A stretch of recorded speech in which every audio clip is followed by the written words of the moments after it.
I'm going to start it out. You can listen if you want to. I'm going to start it out with some poetry. I was thinning my beats the other day, and I thought of this poem. It's one of my favorite beat poems by a beat poet, ironically enough. It's called Lucifer's Favorite Fruit by Azil El-Farmawi. Yes, this'll do. Black, soil-stained hands, weaklings at my feet. Today we thin beats so that others will grow strong. The beet is my spirit animal in food form, but not the weak kind. I am the strong one that you eat. The beet is discreet. The beet is a vicious vegetable. The beet is humble, dirty. Beneath most humane things, the beet is ugly, absurdly colored. I often wonder how it could be natural, but then I remember that hell is natural too. I dream of beets. They are at dusk and dawn, in desert monsoons, in menstrual cycles, in the blood of my enemies that I vanquish, then taste. When I roast and handle my beets, they are the blood on my hands that I can't wash off. The black soil under my nails remains indefinitely. When I have forgotten about the beet, it is not forgotten about nor forgiven me. I piss and shit and pass and bleed and spit beets. Beets never leave me. Beets, please, never leave me.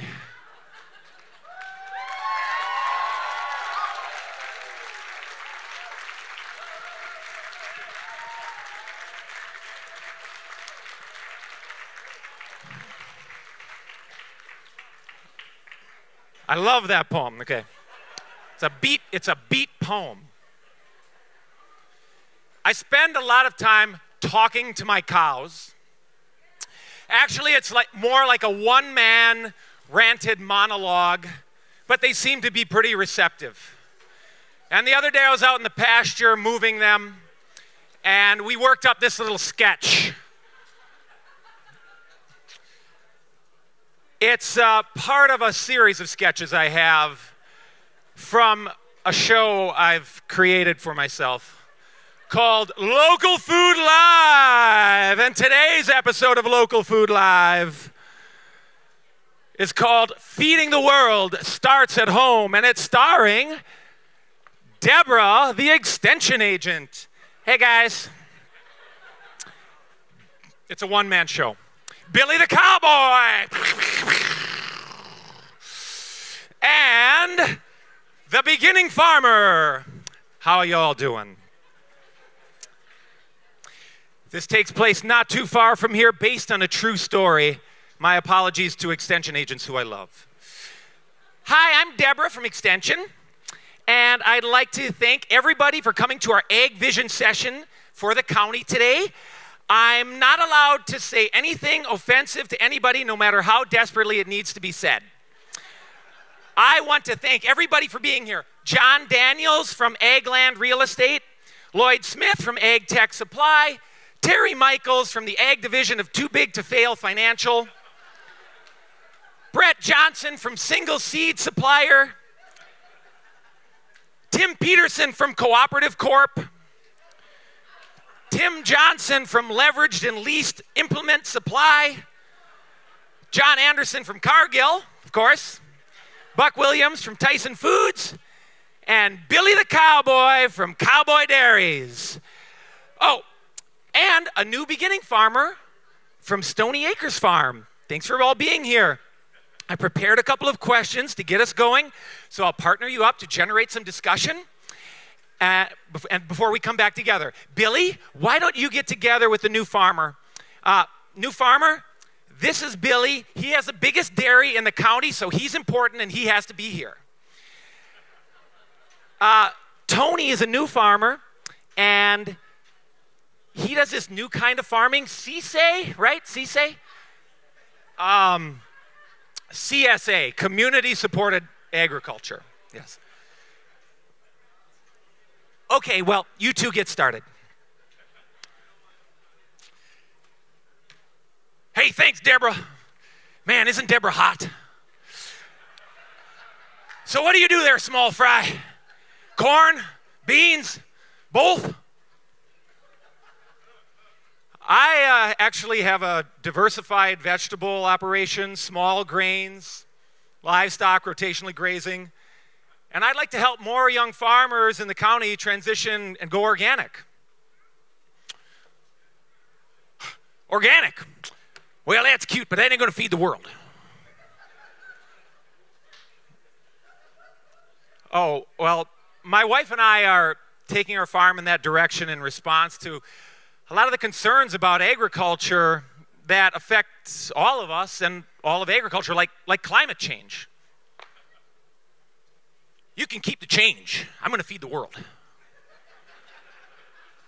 That doesn't make sense, but what about things like other things like obesity and diabetes and cancer crises related to our increasingly processed and nutritionally deficient Western diets? And that starts at the level of production. Look, the only thing I'm concerned about is a lack of good workers, OSHA, and the EPA trying to stop me from feeding the world. Well, you know, we have different cancer clusters all over the state and nation depending on what industrial crop is planted and what chemical is being sprayed. So put on a pink ribbon and get back to feeding the world. But you buy seeds though, right? Aren't you concerned that Monsanto is suing farmers for saving their seed and uses GMOs to control our food supply? Look, I buy enough of those seeds to know that we need that technology to feed the world. Well, what about all the fish kills and well poisonings all over the state? Sorry to say, Sonny, but you got to crack a few eggs to make an omelet because that omelet's got to feed the world. If the world so desperately needs to be fed, then why are so many of my conventional family farming neighbors going out of business? No room for nostalgia, boy. Lead, feed the world, or get out of the way. Your oversized manure tankers are busting up all the roads in the county. Those manure tankers feed the world.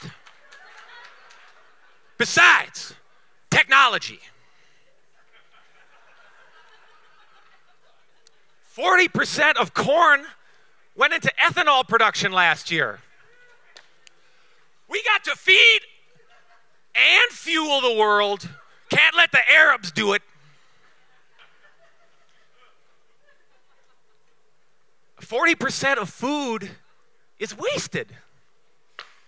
Look, you don't understand. World, this is my kid's map from school. World, corn, feed. Come on, get in there. Come on, Africa, get fed. Come on, feed it. Feed the world.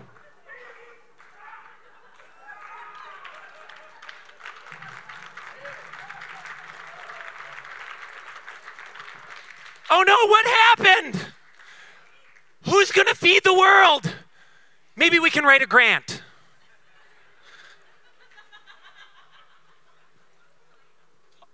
A whole lot of people are going to feed the world, Deborah.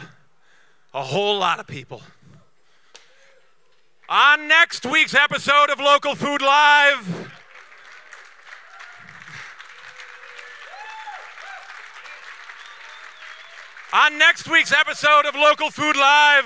white people won't do these jobs.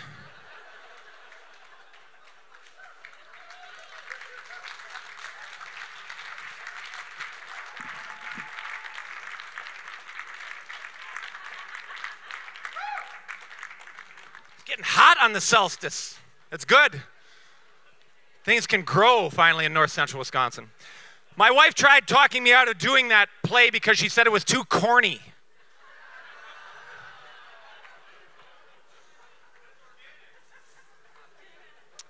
But I wrote that because whenever there's a controversy around industrial ag, no matter how terminal, that's always their line. That's the only line they have. It's reductionist, like conventional ag.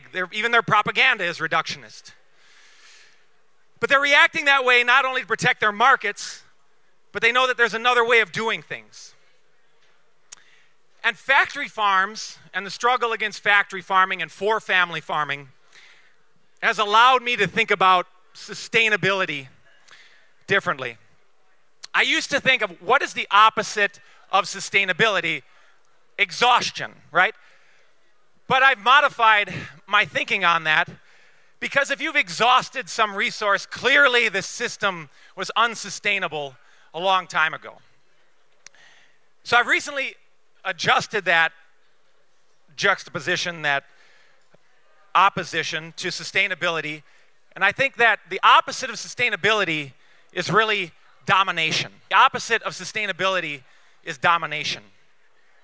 And that is why factory farming and CAFOs and the expansion has so many opponents, because of this idea of dominating natural systems and dominating human systems and dominating ecological systems and dominating communities. It's that domination.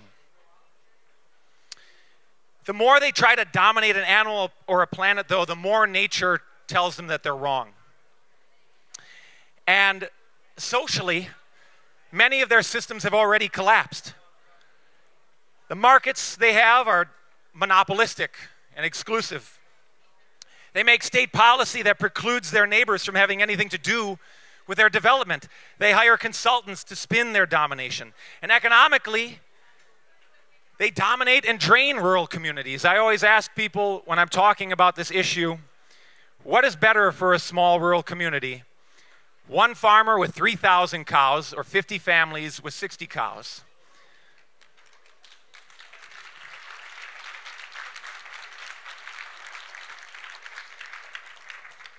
And in thinking about sustainability and my own farm, and thinking about where agriculture has been going since industrialization, it's helped me to realize the type of farm that I want to have and put it in the context of four things, really. Sustainability, renewable energy, which go hand in hand, and democracy and community, which are really one issue, one inextricable issue. Sustainability, renewable energy, democracy, and community. I want to start with the idea of democracy. And feeding the world is not about one company or one farmer's ability to feed the world, but about every community building the productive capacity to feed themselves. It's called food sovereignty. This brings me to the question of why do I farm and what do I want my farm to look like, to think about this as a motivator. And recently I've been saying to people, when they ask me that, I say, I farm for democracy. And to understand how the seeming material work of pulling weeds, baling hay, and giving cooking tips to people about Chinese cabbage, which was in the box this week, has anything to do with the seemingly abstract notion of democracy, we have to establish two things. One is a definition of democracy, and second is how family farming and local foods, what is their role in the economy? When most people think of democracy, they think of voting, and while this is obviously important, it's only the formal tip of a more thorough and more necessary sense of democracy. The definition of democracy is the rule of the people. It's a radical idea. And although we practice it in many ways, our version of democracy is often dramatically limited. Most workplaces where people spend the majority of their waking hours are not at all democratic. We may enter into them freely, but work is dictated constantly. Elections are gerrymandered and drown in cash and beyond the means of most of 99% to participate in, unless you give an average contribution of $27. I needed an applause line for that one. My sense of democracy is built on some old Enlightenment ideas. All men are created equal. I'll make that less sexist than Thomas Jefferson say all people are created equal. Beyond that, we're not just created equal. Every human being's life is equally important. So if people are going to rule, it means we have to be able to equally participate in the systems around us. And we must have equal means or we will not have democratic ends. So within the food system, this sense of equality is rooted in a sense of scale. And distribution of access to food are perhaps the most essential underpinnings of democracy. Scale and distribution and access. Food is not a commodity that should be endlessly concentrated. Food is different. I want to talk about scale because I've come back to the family farm, and I say family farm all the time, and when I say it, I want it to mean something. And so I often define it for people because I feel like the word family farm is something that industrial ag uses all the time and they get away with in terms of manipulating people about our food supply. A family farm, which is what my family has had and it continues to have, is where the family provides the majority of labor. That means you can have many different types of farms, but there is a sense of scale that is rooted into many people having independent and broad-based decision-making, having democratic control of their lives, being able to make decisions about their lives, and live in an equal sense in their communities. And so having a democratic scale is important for the future of agriculture and food production. The family farm represents a manifestation of human work where the means of production are broadly distributed and broadly accessible, and it has to be defended as a means of sustainability. Sustainability is another thought that I have when shaping my farm. And scale and democratic ownership lead into that. Because if you are a small farm, if you are a farm where the family can provide the majority of labor and no spaces personally and intimately, you're by your inherent potential, you are much less likely to do damage to the environment precisely because you are small. The impact of your farm can be more readily absorbed into the natural environment. You can still be a bad manager, but that potential of your agricultural activity is more readily absorbed into the natural environment. Small farms are more sustainable because they're less dependent on fossil fuels. Their energy flows are more in tune with nature because they have less access to technology that can alter energy flows. And a lot of small farms use systems like rotational grazing, for instance. Rotational grazing, to me, is at the core of organic animal husbandry. And it is the best tool that we have to sequester carbon, to stop phosphorus runoff and water pollution in this country, is to move cows around every day.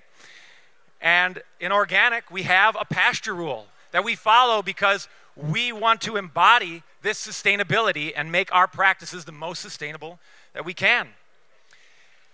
And small-scale organic agriculture can feed the world. It is perhaps the best means to do it because of its democratic nature. And it's also efficient. Think of square-foot gardening on a small scale. Organic, small-scale agriculture is very efficient. Even according to the USDA Census of Agriculture, smaller farms produce more food per acre, whether you measure it in tons, calories, dollars. They use land, water, and oil much more efficiently. The one thing that we need more of in small-scale agriculture is people. It's people. And so I have been pushing to get young people back on the land, to use local food movements to invigorate communities and repopulate the countryside to create more resilient rural communities. One of the most resilient affirmations of democratic farm ownership and resilient farm communities, it comes from an old study by a guy named Walter Goldschmidt called As You Sow, 3 studies in the social consequences of agribusiness, in which he compared areas dominated by large corporate farms and those still characterized by smaller family farms. In farming communities dominated by large corporate farms, nearby towns died off. Concentration meant fewer local people were employed, and absentee ownership meant farm families themselves were no longer to be found. In these corporate-owned towns, the income earned from agriculture was drained into larger cities to support distant enterprises. While towns surrounded by family farms, the income circulated among local businesses, generating jobs and community prosperity. Where family farms dominated, there's more local businesses, more paved streets, sidewalks, schools, parks, churches, clubs, and newspapers, better services, higher employment, more civic participation. And recent study after recent study continues to confirm the importance of democratic ownership on community prosperity.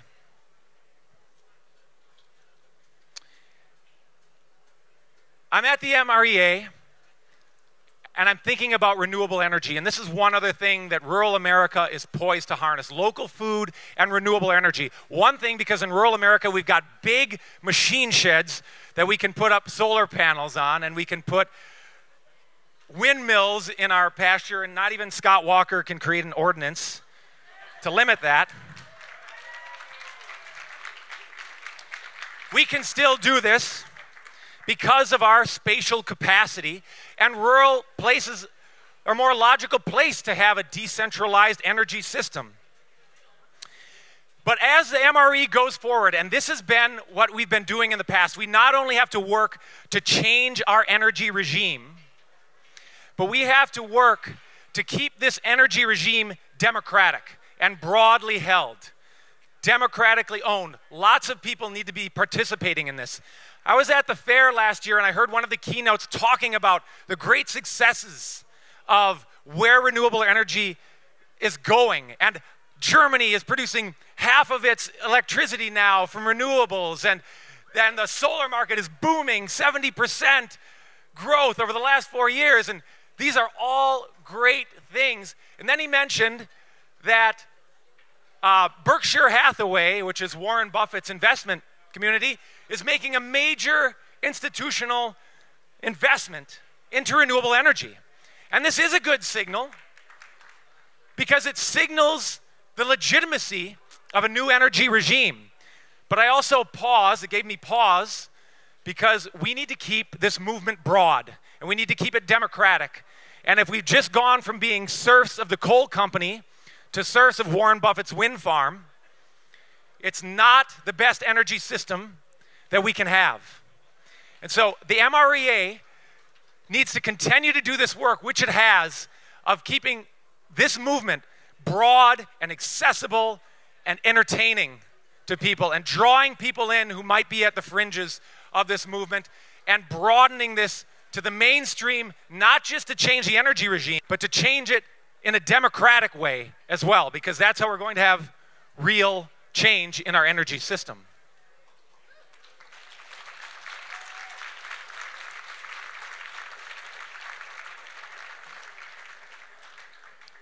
Renewable energy, rural America is poised to take renewable energy to another level. We're poised to uniquely harness the benefits of it because of our space, because of things like the REAP grant. But rural America is also poised to harness the benefits of the local and organic food movement. If we embrace this movement, rural America can thrive and people can make good livings on the land, as many of the farmers here are doing with Organic Valley and in their local farms. And when people ask me why we need to farm, I tell them that we need to farm because, well, lots of people are talking about feeding the world. The increasingly small oligopoly of agribusiness companies that are shouting it the loudest are only saying it to further dominate the food system. We need to farm because if the world is going to be fed, it's going to take lots of farmers in every part of the world organized to grow culturally appropriate real food for eaters in their regions and communities. We are those farmers. We are those providers. Our food security is in food sovereignty. We need to farm because industrial ag is creating and exacerbating terminal ecological crises of soil loss, dead zones, loss of biodiversity, and an agricultural landscape. If we're going to heal that agricultural landscape, we need lots of farmers committed to sustainable practices on the land, serving their communities. We need to farm because democracy is realized when the wealth of this nation and this planet is broadly accessible and broadly shared, starting with the wealth of its land and its agriculture. We need to farm because we need the support of our neighbors. We need the support of our friends to share and lend machinery with, to check on the herd when I have to come to the energy fair, to give a keynote in June, which is busy. But it's the solstice. It's a good kilowatt hour day. We need to farm for each other in this movement for a just, sustainable, and democratic food system. And I have one last story to share. In creating community, one of the best personal anecdotes happened to me. We talk to young people all the time about getting into farming. And 3 years ago, a young couple came to our farm on a slow food Marathon County food tour. And they were saying, we moved back from Portland, but we originally were from Wausau, close to where I'm from. And we would like to have a farm. And we've been looking around for a while, and we've had difficulty getting access to affordable land with what we want. And I said, hey, you know what? I helped them look for a little bit, but I said, you know what? Maybe you should just buy a 40 from my dad, Ed Schultz, who's here watching me. And they came up with this plan. They bought a 40, built a house, and they started a CSA right next door. And they initially thought, now they have 80 CSA members. They're going to the Wausau Farmers Market. And they initially said to me, don't you think that'd be awkward to have two family farms of so close in nature, so close to each other? And I said, no, it's perfect. Two farms, lots of opportunity, one set of machinery, and lots of opportunities for cooperation and collaboration. And they're there. They're our best friends helping us out. We support each other, lend each other machinery, make each other feel good when the day isn't good, and help to hype this movement that we're all a part of for a more just and sustainable food system. Let's keep up the work for renewable energy and sustainable agriculture. Thank you so much, everybody.